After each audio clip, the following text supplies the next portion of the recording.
It comes with great content and great. Speaking of great content, what's the housing provider tip of the week, Mark?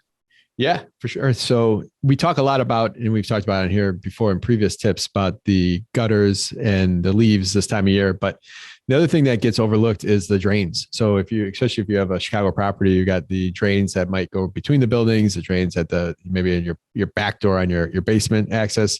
All those get filled really easy with leaves, and then you have you might never realize it. Then it snows later in the winter, and then it thaws, and you have a big melt on a couple of 50-degree days, and all of a sudden you have water that's got nowhere to go. So as important as your gutters are to keep clean, make sure you have all these various little drains and traps that you have around your property on your ground level. Make sure those are free of debris and leaves this time of year as well. Mark, just a general rule of thumb while we're talking about drains, how often should investors have their lines rotted? Is that an annual thing, you think, or is that every other year? Or? Well, the funny thing is, a lot of people don't realize this, but when you walk out your back door and you have your drain there, a lot of times that doesn't go anywhere. A lot of times it just goes down into like pea gravel, at a few feet down. But if you do have a drain that does run somewhere, then that's something that you should be doing.